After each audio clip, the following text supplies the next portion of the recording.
অনেক সময় বন্ধুদের কথাও শুনতে হয়। দেখবেন কিছু কিছু সময় আমরা যখন প্রেম করি, অনেক বন্ধু আমাদেরকে সাবধান করে কিছু কিছু মেয়েদের থেকে। বলে যে ওই মেয়েটার সঙ্গে প্রেম করিস না, বিপদে পড়বি। ওই মেয়েটা ভালো নয়, ওই মেয়েটা সংসার করার মেয়ে নয়। কিন্তু আমরা তখন কি করি? সেই মেয়েটার সঙ্গে মিলে ওই বন্ধুটার উপর হাসাহাসি করি। কিন্তু এটা সম্পূর্ণ রং।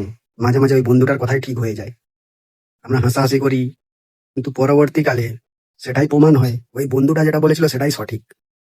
তাই কিছু কিছু সময় বন্ধুদের কথাও গুরুত্ব দিতে হয়। সব সময় বন্ধুরা খারাপ চায় না।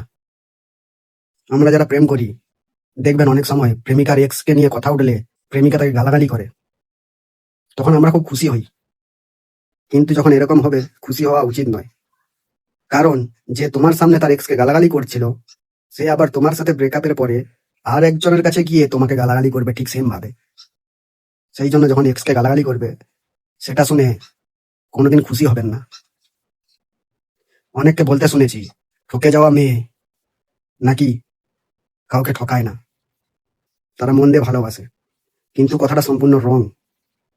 আপনি যদি কোনো ঠকে যাওয়া মেয়েকে বিয়ে করেন না, বিয়ে ছাড়ুন, কোনো ঠকে যাওয়া মেয়ের সঙ্গে প্রেম করবেন, ওই মেয়েটা আপনার সঙ্গে সেম কাজটাই করবে যেটা ওর সঙ্গে ওর এক্স করে গেছে। আপনার প্রতি এক তো কোনো ভালোবাসা থাকবে না, শুধু এক্স কে ভোলার জন্য আপনার কাছে আসবে। আর পরবর্তীকালে ওই এক্স যেটা করে গেছে সেম কাজও তোমার সাথে করবে, তোমার লাইফ বরবাদ করে ছেড়ে দেবে। এক্স এর প্রতিশোধ তোমার কাছ থেকে নেবে। এই কথাগুলো মাথায় রাখা উচিত। আমরা প্রেমের সময় আবেগে ভেসে যাই, অনেক কিছু আমাদের মাথায় এলেও আমরা গুরুত্ব দিই না। কিন্তু সত্যি, কোনোদিন যে মেয়ে ঠকে যায়, সেই মেয়েকে কোনোদিন ভালোবাসবে না, বিশ্বাস করবে না। কারণ যে ঠকে যায়, সে কোনোদিন ভালোবাসা বিশ্বাসের মূল্য দিতে জানে না। ওর সাথে এক্স যেটা করেছে সেটা তোমার সাথে করে তোমার লাইফ পুরো বরবাদ করে ছেড়ে দেবে। তাই ঠকে যাওয়া মেয়ে ভালোবাসবে বেশি, বিশ্বাস করলে ফল পাওয়া যাবে, এই ধারণাটা ছাড়ুন। এই ধারণাটা সম্পূর্ণ রং।